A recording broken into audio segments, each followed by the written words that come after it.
There is a particular kind of silence that exists in a bank. It's not a peaceful silence. It's a heavy, judgmental hush, thick with the implication of money and the lack thereof. I was intimately familiar with that silence. For the past 3 years, it had been the soundtrack to my greatest humiliations. I stood at the polished mahogany counter of the First Metropolitan Trust, my fingers nervously tracing a scratch in the wood. My jeans were faded, my sneakers scuffed, and the hoodie I wore was thin against the building's aggressive air conditioning.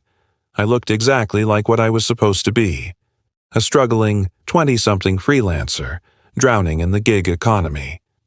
The woman behind the counter was named Stacy. I knew her name from the little gold-plated tag pinned to her impeccably tailored blazer. Stacy had the perfectly manicured nails, the frozen smile, and the dead eyes of someone who had judged my entire life and found it wanting. She'd been the one to handle my account for the last year, and every interaction was a fresh lesson in condescension. "I'm sorry, Mr. Thorne," she said, not sounding sorry at all. Her voice was a low, dismissive drone, designed to be heard only by me. "The request for an extension on your business line of credit has been denied." The words landed like a physical blow, even though I'd been expecting them. My small video editing business, my pride and joy, was on the brink. One big client had gone under, owing me $50,000 I knew I'd never see. My accounts were bleeding out. "Stacy, please," I said, my voice tighter than I wanted it to be. "If I could just speak to the manager again. If I could get a 3-month extension, I have a new client pipeline that's about to—" "Mr. Thorne," she interrupted, her smile never wavering. "We've been over this. Your debt-to-income ratio is— well, it's not a ratio that inspires confidence. Your account has been flagged for excessive overdraft fees. The bank's decision is final." She said, "the bank," as if it were a divine entity, and she its high priestess. I felt the heat rising up my neck. This was more than a financial rejection. It was a dismissal of my dreams, my hard work, my very potential. "Excessive overdraft fees happen when you don't have any money, Stacy," I said, an edge creeping into my voice. "It's a symptom, not the cause." "Be that as it may," she said, her eyes flicking to the line forming behind me, a subtle cue for me to move along. "The bank cannot continue to fund a sinking ship." She leaned forward slightly, her voice dropping to a conspiratorial whisper that was laced with pure venom. "Let's be honest, Leo. You're broke. It's time to face reality and stop wasting everyone's time." "You're broke." The words hung in the air between us, toxic and final. They weren't just an assessment of my finances. They were a judgment on my soul. I saw the flicker of satisfaction in her eyes. She enjoyed this. She enjoyed the power she held from her side of the counter. My hands clenched into fists at my sides. I wanted to scream. I wanted to tell her about the 90-hour weeks, the sleepless nights, the ramen noodle dinners. I wanted to make her understand the sheer force of will it took to keep going. But I didn't. I just stared at her, my jaw clenched so tight I thought my teeth would crack. In that moment, something inside me broke. But it wasn't a break of defeat. It was the shattering of a dam. A cold, clear calm washed over me, replacing the hot shame. Stacy mistook my silence for surrender. "I'd suggest closing this account and perhaps trying a different kind of financial institution," she said, her voice dripping with faux sympathy. She slid a pamphlet for a credit union across the counter. "They're more suited to your situation." I looked from her smug face to the pathetic pamphlet, and I smiled. It was a small, quiet smile, but it felt foreign and powerful on my face. "No, thank you, Stacy," I said, my voice now eerily calm. "I think I'll keep my accounts right here." She blinked, thrown by my reaction. "Suit yourself. But I must warn you, if the negative balance isn't rectified by Friday, we will be forced to close it for you and send the debt to collections." "That won't be necessary," I said. I reached into the worn pocket of my hoodie and pulled out not a wallet, but a single black matte finish debit card. It was unmarked, with no bank name, no numbers, just a simple embossed chip and a holographic stripe. It looked like a prop from a sci-fi movie. Stacy stared at it, her brow furrowed in confusion. "Sir, that's not one of our cards. I can't help you with that." "I don't need your help," I said, my voice still low, but now it carried a new weight. "I just need you to do your job. I'd like to make a withdrawal, a rather large one." I slid the card across the counter towards her. It made a soft, definitive sound on the polished wood. She picked it up with 2 fingers as if it were contaminated. "What is this? Where is this from?" "That," I said, "is the key to my trust fund, the Thorn Dynasty Trust. I believe you'll find it's linked to a private, offshore custodial account that your bank has been managing for the last 25 years, since my 18th birthday, to be precise." Stacy's face went through a fascinating series of transformations: confusion, disbelief, and then a dawning, horrified comprehension. The color drained from her perfectly made-up face. "Thorn Dynasty," she stammered. That's a legacy account. That can't be you." "Oh, it can," I said, leaning on the counter now, mirroring her earlier condescending posture. "My grandfather, Alistair Thorn, founded this bank. He set up the trust with one simple rule. I couldn't touch a single penny until I was 25, and only after I had tried, and failed, to build something on my own for 3 years. No safety net, no handouts. I had to learn the value of money the hard way." I gestured to my wall. The silence that followed was profound. It was no longer the judgmental silence of the bank. It was the stunned, reverent silence of a cathedral after a miracle. Stacy was a statue, her finger hovering over the keyboard, her eyes glued to the screen as if she were staring into the heart of the sun. The number, 4,500,000,000 Dwarn, wasn't just a figure on a screen. It was a physical force in the room. It was the weight of generations, the culmination of my grandfather's ruthless ambition, and the key to my silent, brutal revenge. I can't," Stacy stammered, her professional facade completely obliterated. A withdrawal of this magnitude, it requires you to do what I'm asking," I said, my voice still calm, a stark contrast to her unraveling. "I want to withdraw the full amount, in cash." The "in cash" part was, of course, a theatrical flourish. It was impossible, but I wanted to watch her try to process the request. I wanted to see the system she worshipped so much strain and crack under the weight of the very wealth it was built to serve. "Cash?" she squeaked. "Mr. Thorn, that's not possible. The security, we don't have that kind of liquidity on site. No bank does." "Then I suggest you get your manager," I replied smoothly, "and his manager, and whoever else needs to be involved. Because I am not leaving this counter until I have my money. Panic is a contagious thing." It started with Stacy, a low-grade tremor in her hands, and spread outwards like a shockwave. She fumbled for the phone on her desk, her fingers slipping off the buttons. She muttered something frantic and incoherent into the receiver. Within 90 seconds, a portly, flustered man in a slightly too tight suit emerged from a glass-walled office. Mr. Henderson, the branch manager. I'd met him once before, when I'd first pleaded for the line of credit.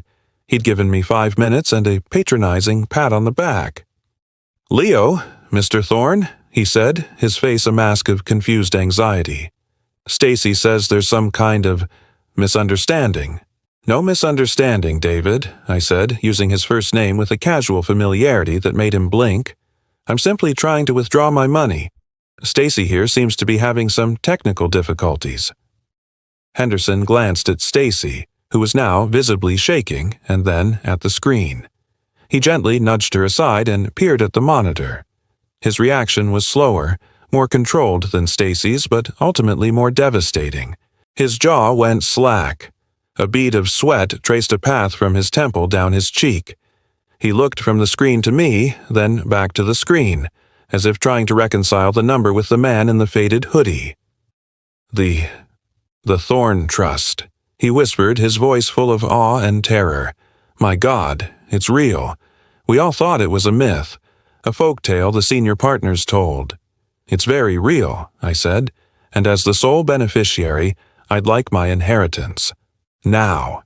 Mr. Thorne. Leo. Sir, Henderson sputtered, his demeanor shifting from manager to supplicant. You have to understand. This is the entire bank's liquidity. This is more than our total assets held in this branch, in this city. A withdrawal like this, it would trigger a cascade. It would require approval from the Federal Reserve. It could destabilize the entire institution. I let his words hang in the air, let the sheer scale of what I was asking sink in for everyone within earshot.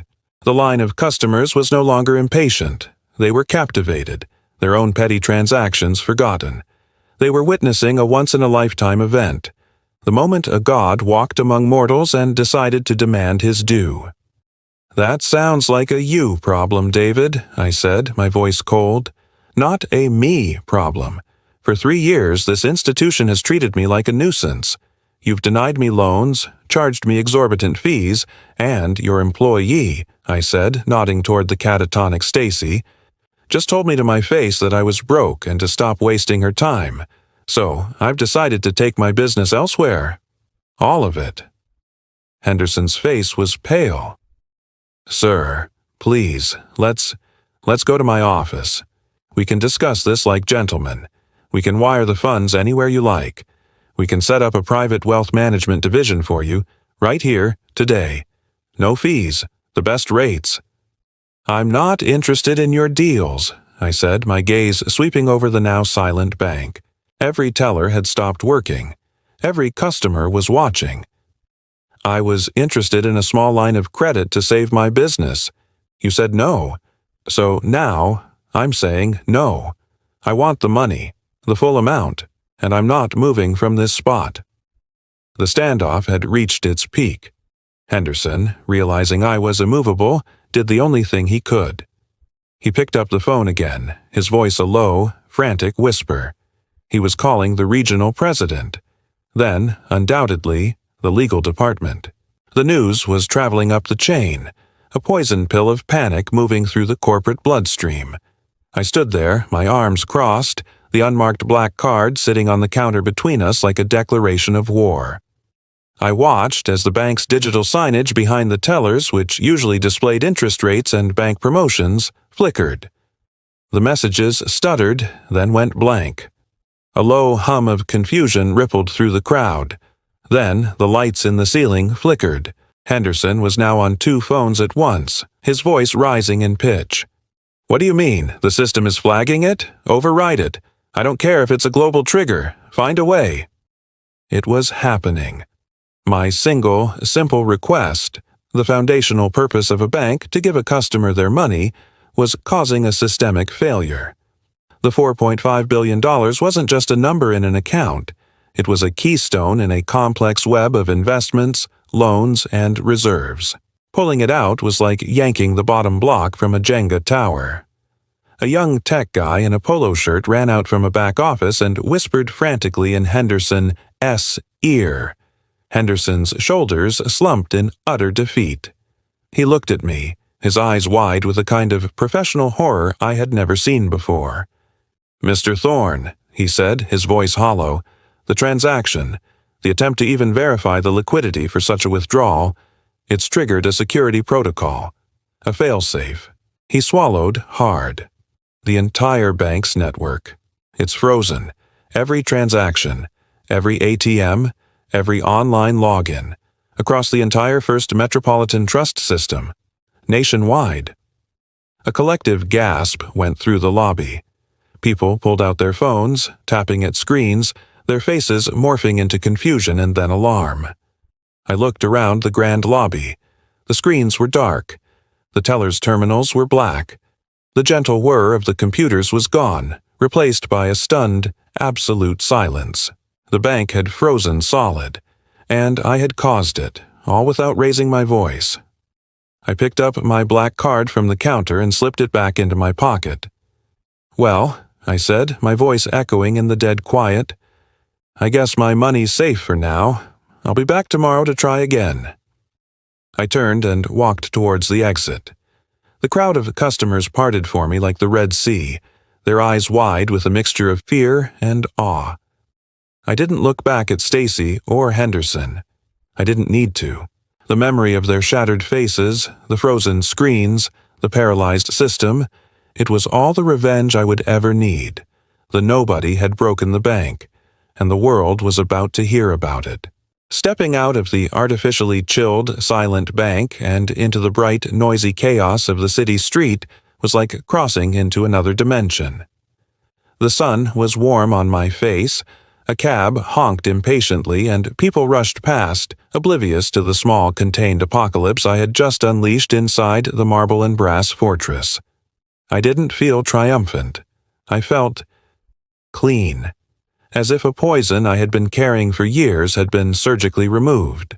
The weight of their judgment was gone, replaced by the terrifying, exhilarating weight of absolute power. My phone started buzzing in my pocket before I'd walked half a block. Then it buzzed again, and again. It was a chorus of vibrating anxiety.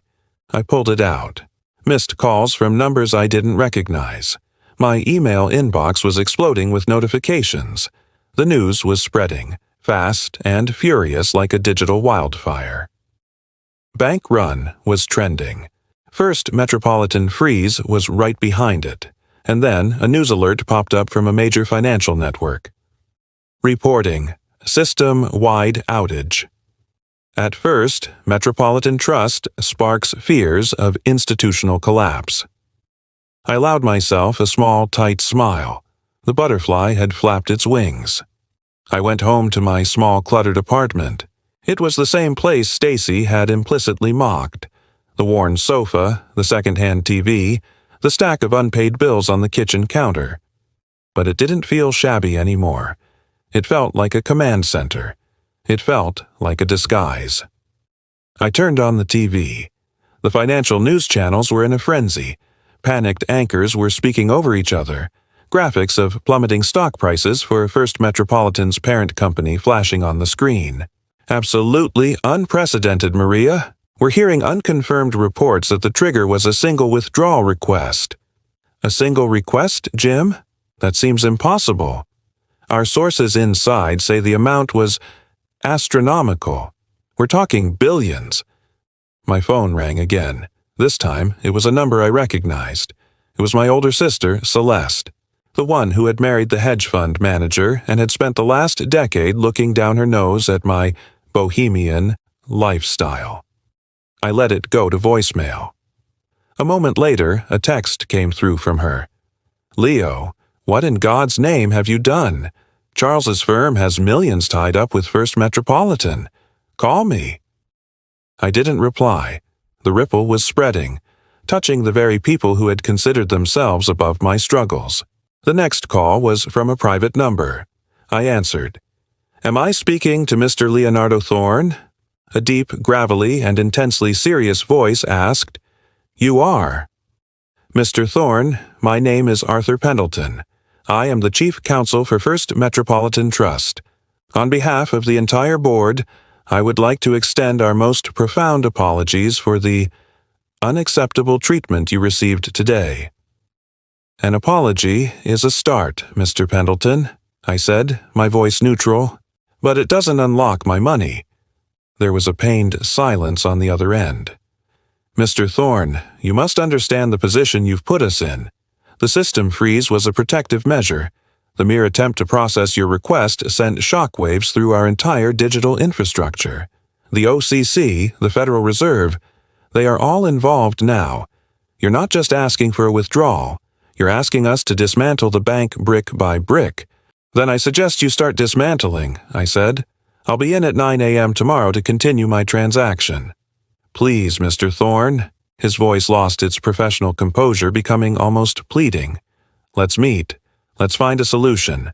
Name the place. We will come to you. We are prepared to offer you anything. What I wanted, I said softly, was a $50,000 line of credit. You, through your employee, told me I wasn't good for it. You were wrong. Now, I don't want your credit. I want my cash. Goodbye, Mr. Pendleton. I hung up. The power dynamic was intoxicating. I was no longer a supplicant. I was the gatekeeper of their survival. The doorbell to my apartment rang. I wasn't expecting anyone. I looked through the peephole. Stacy was standing there. She looked broken. Her perfect hair was disheveled. Her mascara was smudged, and she was wringing her hands. She looked like she had been crying for hours. A part of me, the old, empathetic me, wanted to open the door. But the new me, the one forged in the fire of her contempt, stayed silent. "Leo, Mr. Thorne," she called through the door, her voice trembling. "Please, I lost my job. Henderson fired me. He said I caused a catastrophic reputational event. Please, you have to call them. You have to tell them it wasn't my fault. I was just doing my job." I leaned my head against the cool wood of the door. "You were just doing your job when you told me I was broke?" I said, my voice calm through the barrier. "You were just doing your job when you enjoyed it?" She broke down into sobs on the other side of the door. "I'm sorry. I'm so sorry. I didn't know. Please." Her apology was real. It was fueled by fear and desperation, but it was real. And yet, it changed nothing. The damage was done. The lesson had been taught. "The problem, Stacy," I said, my voice barely above a whisper, "wasn't that you didn't know who I was. The problem was that you treated me that way because you thought you did know. You saw the clothes and made a judgment. That's a you problem. Good luck." I heard her slide down the door, her sobs muffled. After a few minutes, I heard her footsteps retreating down the hall. I stood there for a long time. The revenge was sweeter than I had imagined, but it also left a bitter aftertaste. This wasn't just about one rude bank teller anymore. It was about an entire system, and I had just thrown a wrench into its gears. The next morning, I put on the same faded hoodie and jeans. I walked back to First Metropolitan Trust. The street outside was chaos. News vans were parked haphazardly. Reporters were doing live shots. A crowd had gathered, a mix of the curious and the genuinely panicked customers who couldn't access their funds. The bank's doors were locked. A sign was taped to the inside of the glass. "Temporarily closed due to system issues." Through the glass I could see Arthur Pendleton, the chief counsel, and a group of other severe-looking men in expensive suits. They saw me. Their faces were pale, their expressions a mixture of fear and fury. Pendleton came to the door and unlocked it, just enough to speak through the crack. "Mr. Thorne," he said, his voice strained, "the bank is closed. The FDIC is here. Trading of our stock has been halted. You've won. Whatever this was, you've won. Now, for the love of God, tell me what you want." I looked past him, at the grand, empty, paralyzed lobby. The Temple of Money had been shuttered. "I told you what I wanted," I said, my voice calm amidst the surrounding chaos. "I wanted my money, but it seems you can't give it to me. So now, I think I want something else." He stared at me, waiting, desperate. I smiled. "I think I want the bank." The silence that followed my statement was more absolute than the one inside the frozen bank. Arthur Pendleton stared at me as if I'd just spoken in a dead language. The reporters, sensing a shift in the drama, pressed closer against the police barricade that had been set up, their cameras whirring. You want what?" Pendleton finally managed to sputter. "The bank," I repeated, as if asking for a cup of coffee. "First Metropolitan Trust. I want it. My grandfather built it from a single loan office into a regional powerhouse. It seems the current management has lost its way. I'd like to correct its course." "That's impossible," he hissed, keeping his voice low to avoid the microphones. "You can't just walk up and buy a bank." "Why not?" I asked, genuinely curious. "I have the money. You have an institution on the brink of collapse with its stock price in the toilet and the FDIC breathing down its neck. I'd say I'm the only one who can buy it." I could see the gears turning in his head, the lawyer's mind racing through the statutes, the regulations, the sheer, terrifying plausibility of it. A hostile takeover by a sole individual, fueled not by corporate raiding, but by personal pique. "The board, the shareholders," he stammered, "will be thrilled to have a lifeline," I finished for him. "I'm not asking. I'm stating my intention. I will be making a tender offer to purchase a controlling interest in First Metropolitan Trust, today, at a 50% premium over yesterday's closing price, which, given the halt, is still generously above what it's worth now." I turned to leave, then paused, looking back at his ashen face. "Oh, and one more thing," I said. "My first official act as majority owner will be to fire David Henderson, and my second will be to formally rehire Stacy." Pendleton's eyes bulged. "Rehire her? After what she did?" "She didn't do anything," I said, my voice losing its casual tone and turning to steel. "She was a symptom of a diseased culture, a culture of arrogance and judgment that starts at the top. She was just the one petty enough to say the quiet part out loud. She's a cautionary tale. I want her on the payroll as a permanent reminder to every single employee of what happens when you forget that every person who walks through that door is a human being, regardless of their balance." I left him there, speechless in the doorway of his failing kingdom. The following 72 hours were a blur of high-stakes finance and legal maneuvering that played out on the front pages of every newspaper in the country. The story of the broke billionaire was irresistible. The public loved it. I was the everyman who had humbled the giants. My lawyers, the best that money could now instantly buy, descended on First Metropolitan like hawks. The board, facing total annihilation and potential criminal investigations into their risk management, folded faster than a cheap suit. They accepted my offer. I became the owner of a bank. The day the deal was finalized, I walked into the main branch again. This time, the doors were open. The systems were back online, but the atmosphere was funereal. The employees stood at their stations, their faces a mixture of fear and curiosity. I was wearing a suit. It was simple, but it was tailored. I didn't need to wear a hoodie anymore. The power was no longer in the disguise, it was in the deed. I called an all-hands meeting in the lobby. "My name is Leo Thorne," I began, my voice echoing in the space that had once been the site of my greatest humiliation. "Some of you know me as the guy in the hoodie. Now, I'm your boss." You could have heard a pin drop. What happened here wasn't about one person. It was about a culture that values numbers over people. That ends today. I laid out my new vision: lower fees for small accounts, a dedicated microloan division for startups and freelancers, a policy of respect from the top down. Then I got to the personnel changes. I confirmed Henderson's termination. Then I said, "Stacy, please come up here." A gasp rippled through the crowd. Stacy, who had been hiding at the back looking like she was about to be sick, slowly made her way forward. She couldn't meet my eyes. "Stacy made a mistake," I said to the assembled staff. "A big one. But she was operating within a system that rewarded that kind of behavior. She has been publicly humiliated and lost her job. I believe that is punishment enough. Effective immediately, Stacy is reinstated, but not as a teller." I turned to her. "Stacy, you now have the hardest job in this bank. You are the new head of customer experience and ethical compliance. Your sole job is to make sure no customer is ever made to feel the way you made me feel. You will design the training programs. You will hear the complaints. You will be the conscience of this institution. Do you understand?" She looked at me, her eyes filled with tears of shock and disbelief. She just nodded, unable to speak. It was the ultimate silent revenge.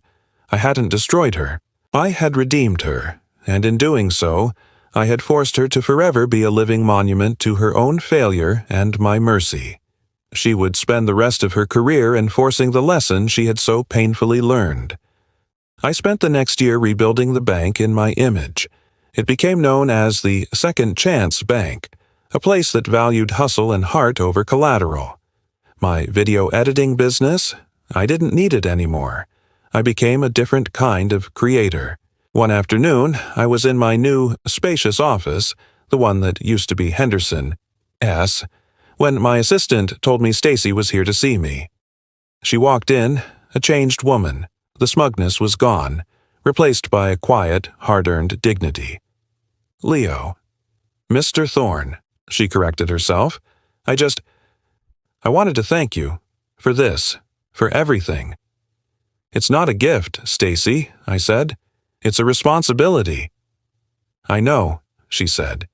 And I want to show you something. She handed me a tablet. On it was the draft of a new training module she'd designed. The title was The Person Behind the Account, a Case Study in Humility. The case study was, of course, our story. She had told it in full with searing honesty. I never got to properly apologize, she said, her voice firm now. Not when I was scared, but I am now. I am so sorry, Leo, for everything. I looked at her, at the module, at the bank thriving outside my office window. The revenge was complete, but it had transformed into something else, a legacy. Apology accepted, Stacy, I said. Now, let's get back to work. The nobody was gone. In his place was a man who had learned that the most powerful currency in the world is in dollars and cents. It's respect, and sometimes you have to freeze an entire bank to earn it. Revenge is not always about taking something away. Sometimes it's about reclaiming what was always yours, your dignity, your power, your name. And the quietest revenge of all is to build something better from the ashes of their arrogance. This has been silent revenge.